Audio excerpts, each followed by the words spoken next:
Bismillahirrahmanirrahim. Bapak Ibu jamaah sekalian yang dimuliakan Allah Subhanahu wa taala. Kemarin kita sama-sama menyambut bulan Ramadan. Dan semakin datangnya Ramadan, semakin cepat. Tahun yang akan datang, masuknya Ramadan akan jauh lebih cepat. Dan semakin datang Ramadan lagi akan lebih cepat. Kenapa? Kenapa Ramadan ini selalu cepat? Karena kita di akhir zaman. Ciri-ciri hari kiamat. 1 bulan sama seperti 1 minggu. 1 minggu sama seperti 1 hari. 1 hari sama dengan seperti 1 jam. 1 jam sama seperti membakar lilingnya atau membakar sebuah daun dari pohon yang kering. Begitu cepat. Karena Rasulullah SAW mengingatkan sebelum terjadi hari kiamat, salah satu cirinya dan tanda-tandanya ada kehabisan waktu. Kita selalu ingat usia yang begitu berjalan. Dan ketahuilah nanti di hari kiamat bakal ditanya oleh Allah SWT tentang usia kita. Bukan berapa usiamu, tapi apa isi usiamu. Makanya para sahabat ketika ditanya berapa usiamu, ada yang berkata 10 tahun, ada yang berkata baru 15 tahun. Padahal terlihat mereka tua-tua, karena mereka tidak menghitung masa jahiliyahnya. Mereka menghitung masa ketika terima Islam. Itulah dianggap umur yang sebenarnya. Umur yang terisi taat, bermanfaat. Umur yang jauh dari kemurkaan Allah Subhanahu wa taala. Bahkan yang disebutkan hari Id, hari lebaran, hari kebanggaan, bukan hari raya Idul Fitri atau Idul Adha. Tapi bagi setiap muslim, hari yang tidak terisi dosa maksiat itu hari Id.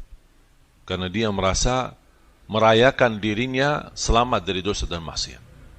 Bapak Ibu jamaah sekalian yang dimuliakan Allah Subhanahu wa taala. Ramadan. Dari kalimat Ramadan sendiri bisa kita mengambil kesimpulan, makna dan kaitan dengan ampunan. Sering saya menerima pertanyaan, apa kaitan Ramadan dengan ampunan? Asal kalimat Ramadan adalah ramda. Apa itu ramda? Badan pasir. Pasirnya di badan pasir, apalagi di musim panas, begitu luar biasa panasnya. Dan ramda yang mengambil makna, kalau orang yang sering ke badan pasir, apalagi di musim panas, kira-kira bertambah hitam atau putih? Hitam. Badan pasir, ramda dan Ramadan. Ternyata kalau badan pasir atau ramda mampu membakar dosa kita, mampu membakar kulit kita, Ramadan mampu membakar dosa kita. Makanya Ramadan diberi nama Ramadan. Karena ujung dan inti daripada Ramadan, makna yang istimewa di bulan Ramadan adalah kita mendapatkan ampunan. Makanya celaka, sebagaimana hadis yang diriwayatkan Imam Bukhari, celaka seorang hamba bertemu Ramadan tapi tidak diampuni Allah. Itu termasuk hamba yang celaka. Sampai kata ulama, kalau tidak diampuni oleh Allah di bulan Ramadan, kapan kira-kira diampuni lagi? Kesempatan bulan ampunan. Setiap hari Allah mengampuni hamba-hambanya. Setiap hari Allah membebaskan hamba dari neraka Jahannam. Bahkan Rasulullah SAW pernah naik mimbar. Ketika Rasulullah SAW naik langkah pertama, mengucapkan amin. Naik lagi satu, mengucapkan amin. Naik lagi yang ketiga, mengucapkan amin. Karena mimbar Rasulullah SAW 3 tangga. Sahabat tanya, ya Rasulullah, apa itu amin, amin, amin? Rasulullah SAW menjawab, Atani Jibril. Baru saja dah kedatangan Malaikat Jibril. Malaikat Jibril berdoa dan meminta sama aku untuk menaminkan doanya. Apa isi doanya? 3. Dihina oleh Allah yang mendengar namamu tapi tidak bersalawat kepadamu. Fantas dihina oleh Allah. Karena hukum bersalawat kepada Rasulullah ketika mendengar namanya wajib. Sama menjawab salam. Kalau memulai salam sunnah, tapi menjawab salam wajib. Bahkan ulama membolehkan ketika kita makmum dan imam baca Inna Allah wa malaikatahu yusalluna 'alan nabi. Orang kadang-kadang buru-buru salawat. Tunggu, belum ada perintah, baru berita, bukan perintah. Terus apa yang kita ucapkan terhadap berita? Inna Allah wa malaikatahu yusalluna 'alan nabi. Alhamdulillah. Kenapa Alhamdulillah? Alhamdulillah atas kemuliaan yang Allah berikan kepada Nabi Muhammad. Allah dan malaikatnya bersalawat.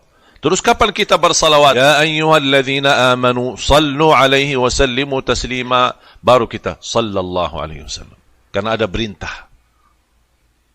Yang kedua, doa malaikat Jibril yang diamini oleh Nabi Muhammad SAW. Fantas dihina oleh Allah. Yang bertemu orang tua, salah satunya atau dua-duanya, tetapi tidak diampuni Allah. Padahal dia punya kesempatan ampunan karena adanya orang tua. Iman orang tua menampuni dosa kita? Tidak. Tapi orang tua wasilah kita mendapatkan ampunan. Wasilah menantarkan kita ke surga Allah Subhanahu Wa Taala. Tapi ada orang tidak memanfaatkan. Yang masih punya orang tua, bersyukurlah. Jangan bikin hati mereka kecewa. Apalagi orang tua kita sudah tua. Barangkali selera mereka tidak sama dengan kita. Sudah beda fikiran, beda masa. Masa mereka beda sama masa kita sekarang. Karena sangat susah kita nanti dalam kehidupan kalau ternyakiti orang tua. Jangankan menyakiti dari sikap dan perbuatan. Ibu lagi main remote, lagi nonton TV. Ganti sana sini, ganti. Diam di satu channel. Kita negur, Bu, jangan main remote ini, nanti rusak. Itu sudah dosa, bahkan dosa besar. Caranya gimana? Bu, sini, saya bantu. Ambil dengan lembut dan beritahu. Kita bisa lebih baik. Hati-hati sikap dan ucapanmu terhadap orang tua. Kalau terjadi meneteskan air mata orang tua karena sikap dan cara kita, akan mengundang azab dan membuka pintu neraka. Usahakan selalu membuat mereka senyum. Doa yang ketiga, fantas dihina oleh Allah yang bertemu Ramadan tapi tidak diampuni Allah. Jemaah sekalian, jangan gagal dapat ampunan di bulan suci Ramadan. Yang sudah lalu tidak usah bahas. Rasulullah SAW bersabda di hadis yang sahih, tunjukkanlah darimu yang terbaik untuk Allah di bulan Ramadan. Tunjukkan, kata Rasulullah. Itu permintaan Nabi Muhammad. Berkenan enggak kita ikuti? Tunjukkan yang terbaik darimu untuk Allah di bulan suci Ramadan. Yang terbaik tarawih, yang terbaik baca Quran, yang terbaik sedekah. Termasuk sedekah. Kana Rasulullah SAW ajwadan nas wa kana ajwada ma yakunu fi Ramadan. Rasulullah SAW terkenal sebagai orang yang dermawan dan terlihat kedermawanannya di bulan suci Ramadan. Lebih kedermawanannya dibanding bulan-bulan yang lain. Bulan Ramadan, bulan Al-Quran. Fantas kita habiskan waktu dan masa bersama Al-Quran. Ketika anda merasa berdosa, bermaksiat, ingat Allah, taubat.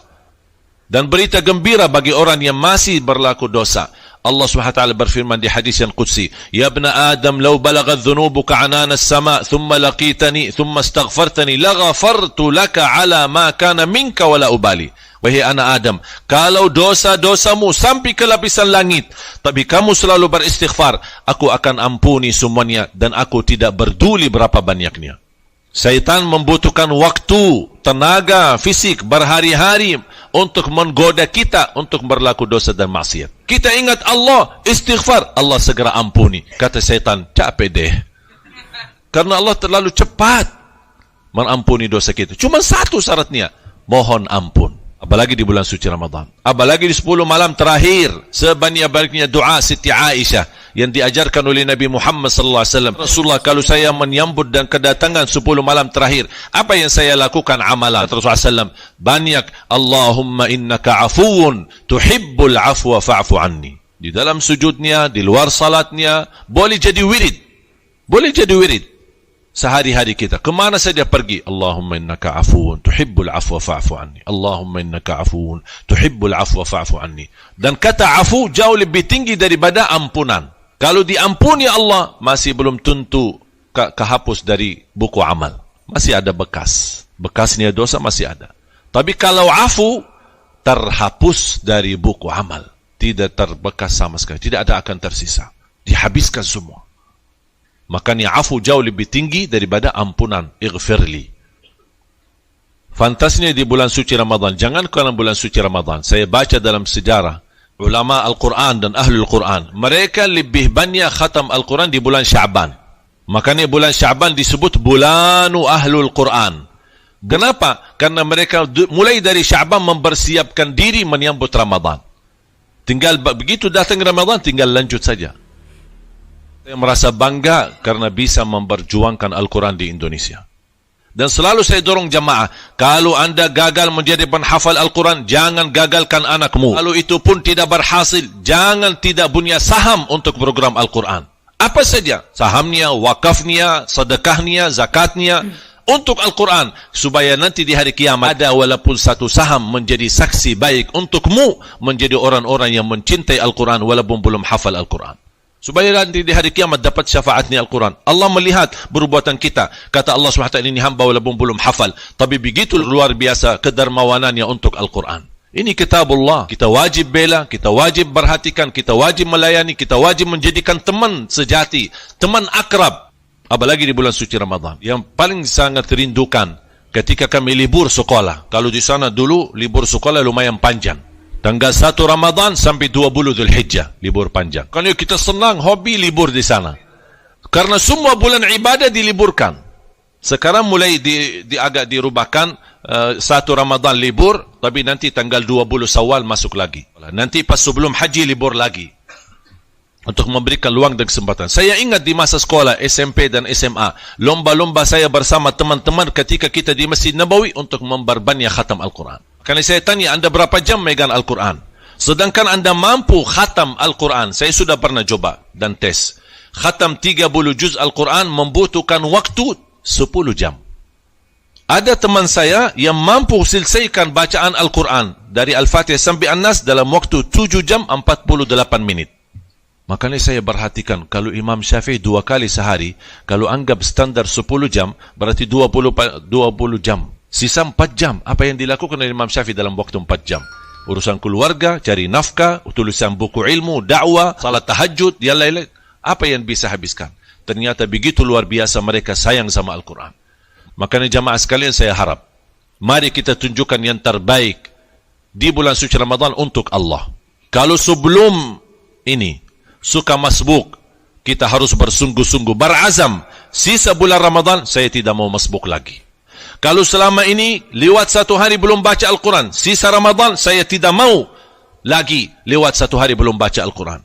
Jaga saf pertama itu jauh lebih utama daripada kita salat di saf yang kedua.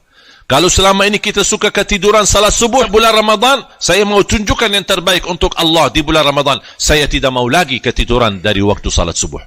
Itu harus menwujudkan perubahan. Sedekahnya, zakatnya, silaturrahimnya, kebaikannya, i'tikaf di masjidnya, habiskan waktu lebih lama bersama Al-Quran.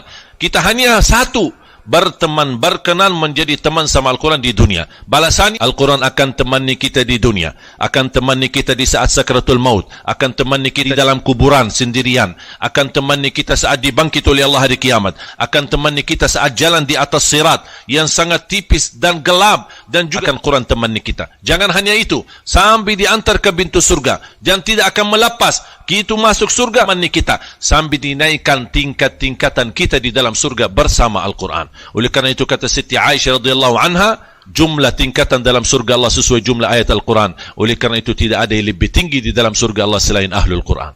Oleh karena itu coba, berapa banyak Al-Quran akan berkenan temani kita. Hanya satu, berkenan Al-Quran menjadi teman kita di dunia. Mari kita cinta Al-Quran, kembali kepada Al-Quran. Mudah-mudahan semua yang hadir menjadi penghafal Al-Quran, menjadi Ahlul Quran, para pencinta Al-Quran. Nanti di hari kiamat dibangkit. Paling indah ketika dibangkit hari kiamat, Ahlul Quran dapat panggilan khusus. Mana keluarga Allah? Dipanggil oleh malaikat. Maju ke sini, kalian terpilih menjadi orang terdekat sama Allah.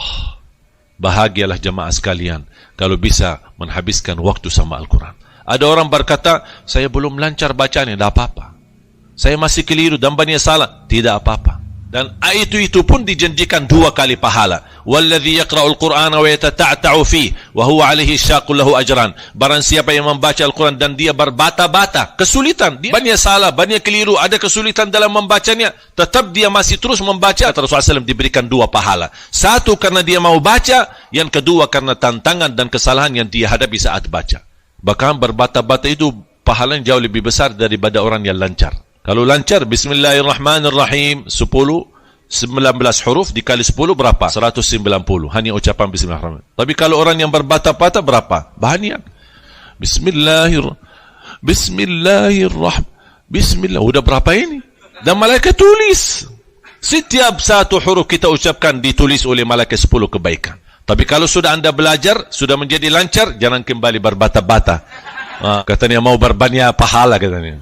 Dah boleh dipermainkan. Tapi kita lagi kesulitan, insya-Allah tidak sia-sia. Semua dihitung di sisi Allah Subhanahu wa taala.